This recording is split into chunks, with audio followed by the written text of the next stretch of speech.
As the weather is getting warmer outside, I am constantly reminded that the heat of Japanese summer is ahead of us. And I actually came to Japan around 2 years ago during the severe heat wave of 2018. And if anybody remembers that, please let me know, because it was truly, truly hot. It was unbelievably humid and hot. And I was thinking about this the other day, and I realized that despite me being in Japan for almost 2 years, there are still so many things that I find amusing, interesting. So I made a list on my laptop, and I still find all of these things quite interesting and unique to Japan, and just things that I haven't really come across in other countries that I've lived in. So yeah, let's get into the first one. So the first thing I actually mentioned in my last video, and that is Japanese television. And I watch a lot of Japanese TV, and primarily for two reasons. One is that it really, really helps me with my Japanese comprehension. Hearing the Japanese presenters speak and react and do things while speaking Japanese, it kind of trains my brain to understand it a little bit better. And two, which is probably the main reason that I watch it, if I'm being honest, is that it is absolutely insane. I find it incredibly amusing, and even when I do know what the presenters are saying, I still don't know what is going on, because it is just that out there and that different to anything else that I've seen before. As Maurice pointed out in my last video, thank you for that comment, Maurice, that a lot of the TV is about food. It doesn't really matter what time of day you're watching Japanese television. I am willing to place a bet that you will come across a program where somebody is tasting food and then proceeding to express how unbelievably delicious something is. There's almost always a severe overreaction to either the preparation, the flavor, or presentation of food, and this goes hand in hand with those little boxes or circles with celebrities who are back in the studio who also have an even bigger reaction of amazement to what they have just witnessed. So what I'm trying to say is that Japanese TV is the original reaction channel, and it doesn't really matter how normal the thing is that they are doing, there always is this overreaction, and that's not something that we really have in the UK. Our reactions tend to be a little bit drier, less amazed and less impressed. But in Japan, even if it's something as simple as cleaning the floor, towards the end of the day there are a lot of advertisements around household products, and let's say somebody just mops the floor with this really basic looking mop, there will be this extreme overreaction of amazement towards this mop. I actually quite like that reaction. It makes the show seem a lot more entertaining than it is. I feel like without those reaction boxes, it wouldn't be quite as exciting, because I find myself looking at the reaction boxes, then back at the person, and back at the reaction boxes, and that is more entertaining to me than actually seeing what is happening on camera. And slowly after a while, I started to notice that I kind of have these overreactions to things now. Like if I go into a shop and I am shown something by the store assistant, my reaction is always much bigger than what it would have been in the UK. I almost always find myself going, and I just wouldn't have done that before. And I think my brain thinks that that is the polite response. And when I went back to the UK for Christmas time, I think that I amused quite a lot of shop assistants, because every time they showed me something, I was so enthusiastic about what they were showing me. Normally people just kind of dismiss them, but I was like, oh wow. So the next one is a bit of an unpopular opinion. I actually think that a lot of the bigger cities in Japan are quite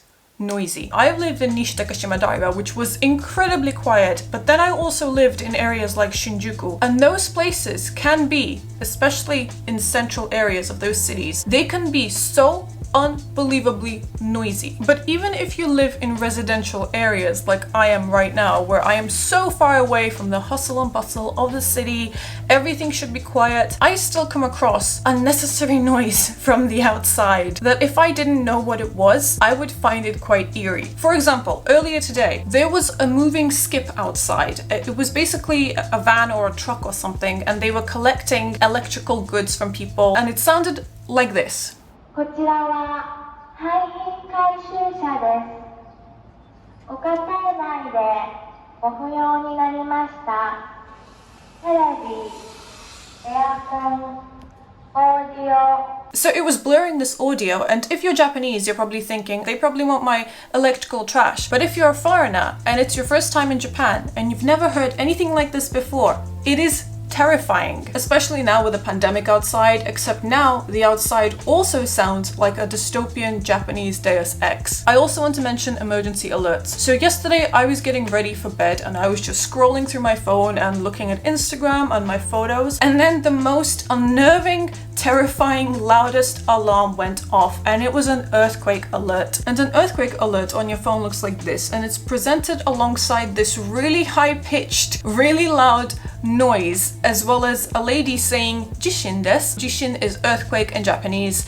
And the alarm, 99.9% of the time, the alarm is scarier than the earthquake itself. And I nearly died. I was relaxing, I was ready to go to bed, I had my tea, and this thing just started blaring in my face and I jumped. My panic was set off not by the earthquake itself, which I'm very grateful for because I am grateful that the alarms are scarier than the earthquakes, but it wasn't set off by the fear of an earthquake coming. It was set off by the fear of my phone, which I was holding at that time. And I guess it serves its purpose as an alert because I was definitely alert after that. And it's possible that to a Japanese person this is quite the norm, although I have seen quite a few Japanese people on Twitter saying that the earthquake alarm is often scarier than the earthquake itself. But imagine a fetus Mariana coming to Japan for the first time 2 years ago and getting this alert on my phone. So when I heard it for the first time, my brain automatically assumed that if an alarm is this scary and this loud, I need to be that scared. Something bad is happening, something terrifying is coming. So I absolutely freaked out. My energy instantly matched that of the alarm. And then what followed was a very, very mild earthquake. But the initial shock of getting that alert while holding your phone,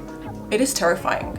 It is loud and it is terrifying. So the last thing about noises in Japan, specifically those in bigger cities, are noises in supermarkets. And I find Japanese supermarkets to be very, very noisy and at times even overly stimulating. Chances are, if you go to a bigger supermarket in Japan, and I'm not talking about the smaller little My Basket style supermarkets, they're quite quiet, at least in my experience. The ones that are close to me, they're pretty quiet.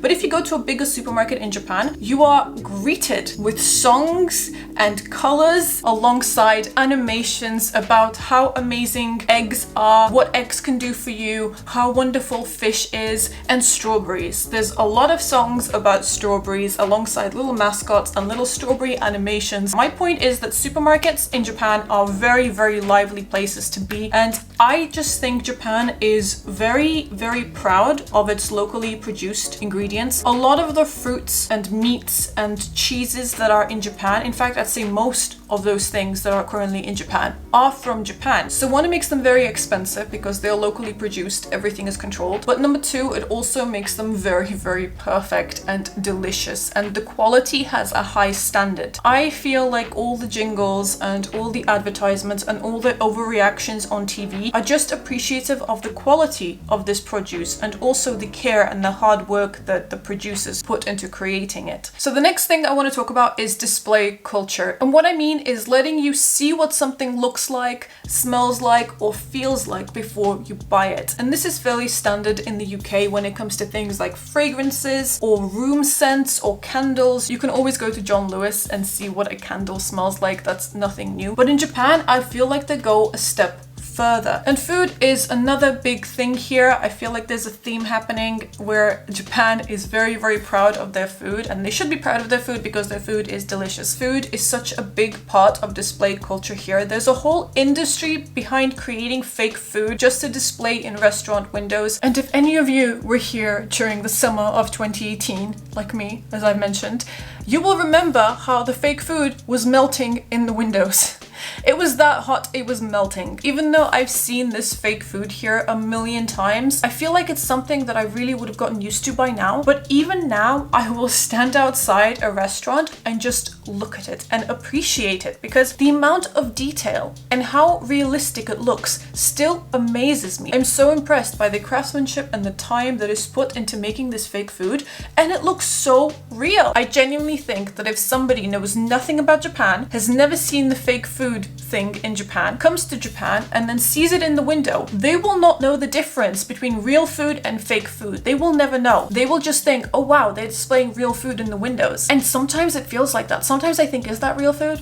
Is it though? By the way, if you come to Japan, you can buy fake food. to take back home. On one of the higher floors in Tokyo Plaza in Harajuku, they were selling fake food a few months ago before this whole fiasco. So just know that if you come to Japan and you want to amaze your family and friends, you can in fact buy fake food here to take back home. And I think I might purchase myself a dessert and just display it on my table so I can look at it and just be amazed every day. So moving on further with the display culture things, there's also things like when you go into a Nitori, for example, you can actually see what the sofa covers would look like on mini sofas before buying them. And I know that this isn't that big of a deal, but still, I've never seen it in the UK. But it's so helpful to see what something would look like on a miniature version before buying it. Not to mention, it's unbelievably cute. I would literally buy one of those little sofas to take home and put my cats on it because they are so adorable. But I just feel like that's quite impressive, that you can actually see what something looks like before you buy it properly. So you're not just looking at it through this little tiny window in a package, but you're actually seeing what it would look like. The next one is really interesting, and I really wish that more countries would implement this thing. And it's when you're shopping for things like shampoos, body washes, conditioners, fabric softeners. Before you buy them in Japan, you're likely to come across these little plastic jars filled with scented beads that let you know what those things smell like before you buy them. So in the UK, it's quite common to go to a supermarket like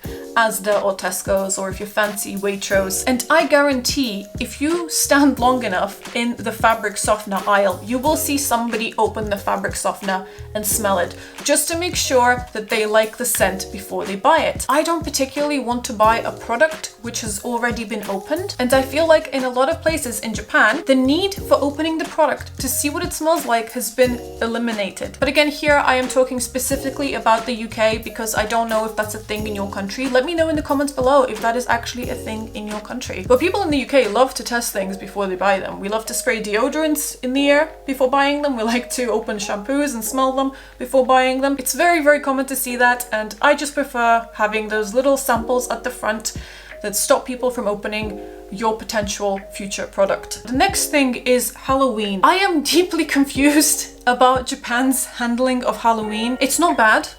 It's still very exciting and interesting to me. But Halloween in Tokyo, in places like Shibuya, is like taking a club night in England, a Halloween themed club night. We used to have a club in Liverpool called the Crazy House, and the Crazy House is where all the goths and emos and alternative people would go to hang out. I used to go there a lot when I was in school. I think it's closed down now. And during Halloween, it would just get wild. People would dress up and get super, super drunk. But Tokyo's version of Halloween is like a club night at the Crazy House on Halloween, amplified by 100. It just gets absolutely crazy. And I think that a lot of people who are coming to Japan and have never been to Japan before, they might get the impression that Japan has a very classic understanding of Halloween, which is like pumpkin carving and just a more romantic version of Halloween. But no, it's basically a purge night where everybody who lives in Tokyo piles into Shibuya, gets absolutely smashed, and just goes wild while being dressed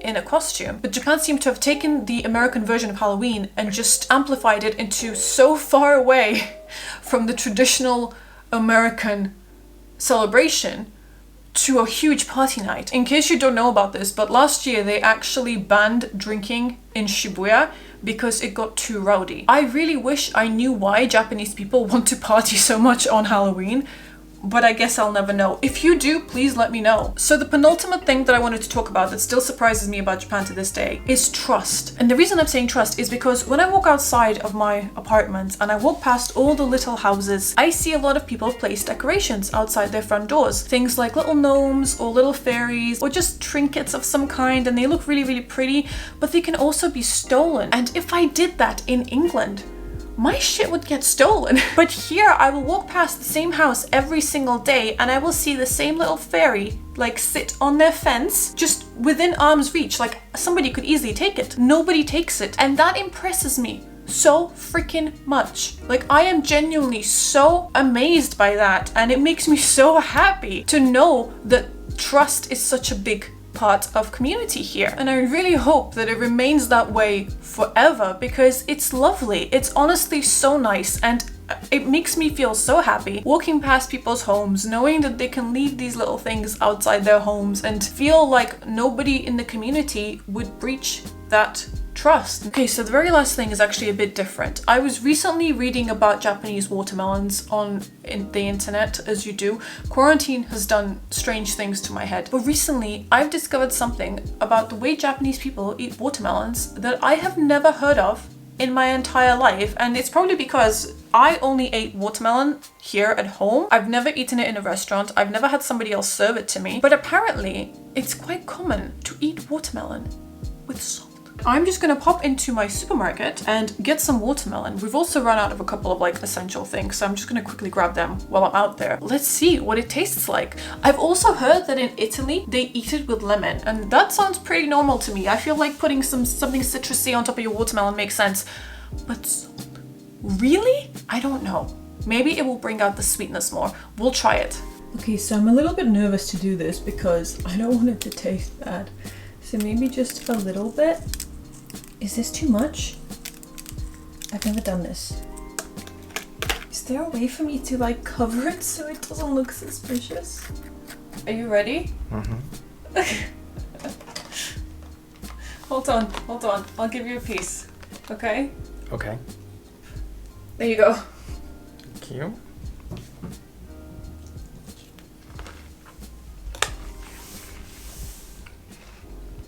What? Salty. Can you taste it? Does it taste good? Yeah. It's good? Mm-hmm. Tastes good. Seriously? Yeah. I had to switch to my phone because my battery died in my camera. Honestly, it tastes pretty good, but I think I prefer normal watermelon. It just tastes like slightly sweet and salty, super juicy watermelon. It seems to bring the juices out a lot. Now I'm gonna finish my watermelon and I'm gonna make John finish the rest of it because I think I put too much salt in it. And then I'm gonna get ready for bed. So that's it. Thank you so much for watching. I really hope you guys enjoyed this video. If you did, please don't forget to leave me a like and subscribe. Stay home and I'll talk to you next time. Bye.